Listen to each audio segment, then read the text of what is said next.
Evening to you. Stefano Utoikamano misses a flight. Payne Haas has to stay behind in Brisbane to get some work on his injury. It's never simple, this Origin caper, is it? No, it's not. I think Payne, you talk about due diligence and being on time. I think he missed the plane. No, it was all good. Payne needed to stay behind to get some treatment. But yeah, there's always tricks around this time of year, and there's always storylines that you got to battle along with. But no, it's early in the week, but that won't affect what we do later in the week. Loz, it's Lockie here, mate. Other than telling me what the game plan is, you played in a decider as a player and you've coached at that level as well. What makes a decider, well, how's it different to the other games?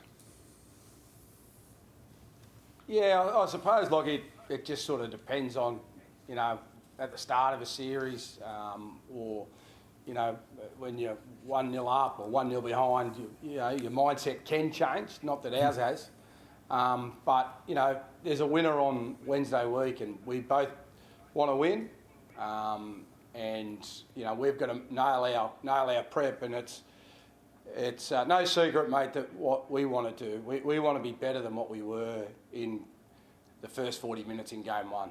Our discipline was poor. We didn't execute well.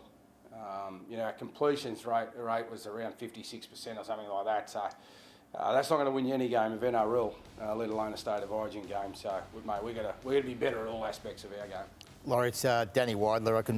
Can you feel this Queensland spirit building? They picked a couple of real bolters out of nowhere. They've got Josh Papali'i, they've got Jemmet Shivasaki. Do you feel what they're doing? Are you worried about it? No. I can feel our spirit growing. So you're happy? You're happy for Billy to do what he wants? Yeah, look, I don't or can't control what Queensland do, but what I do know is what I've got inside this dressing shed. I've got a group of blokes that want to work hard. They believe in each other. Disappointed with the way we played in game two, and we turn up with that type of performance in game three. We're not going to be good enough. But I know what this team's capable of. We haven't reached anywhere near our potential yet. So let's hope we get our best version of ourselves Wednesday week. Laurie, in a couple of days' time, it'll be 2 weeks since that Perth game. And in that time, how many times have you replayed that first half in your head? And have you got an explanation as to why it was so poor from New South Wales in that opening half? Yeah, I've watched that more times than the second half. It's interesting because I think as a coach you reflect on everything. You reflect on your own prep first, and then you look at, do we have any distractions along the way? But again, they will be excuses. But one thing we have to do is make sure our preparation's good. And if we can make sure our preparation's good, that'll give us every chance of playing our best football. So we had a few hiccups along the way in game two, a few distractions, but that's not to say that was the reason. But you reflect on everything, throw it into a pot, and you come up with the answer that you believe will best fix the issues that we had.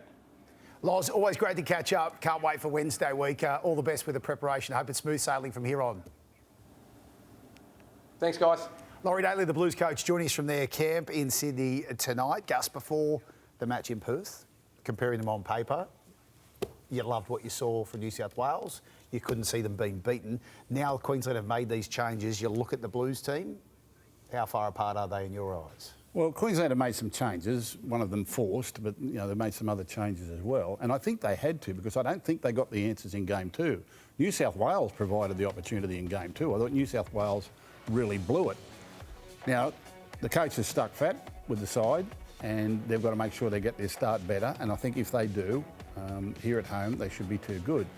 Having said that, I've got great respect for what's building at Queensland and the fact that they've now got the ability to make New South Wales get nervous. And New South Wales have shown throughout history that they can get nervous and they can unravel when things really count. And that's what Queensland play on. Queensland play on that on the fact that New South Wales can unravel and have unravelled right throughout history when the pressure's been applied to them. So that's the battle for New South Wales. As I said before, Origin 1, if it got down to being close at the back end of the game in Origin 2, then Queensland will win. You can just feel it. Gus, is there something that makes you nervous about that Queensland side? Well, just their speed. I mean, obviously their speed. And the fact that they've got this momentum now, they've got the upset win in Game 2. They're still outsiders in Game 3. No one really expects them to win, but we've all got that nervousness that they're capable of doing it. And that's what Origin has been built on. It's been built on their spirit and their belief and the fact that they just keep gnawing away at New South Wales and force New South Wales to capitulate in big moments. And Queensland always seem to be there. New South Wales can't win this game on talent.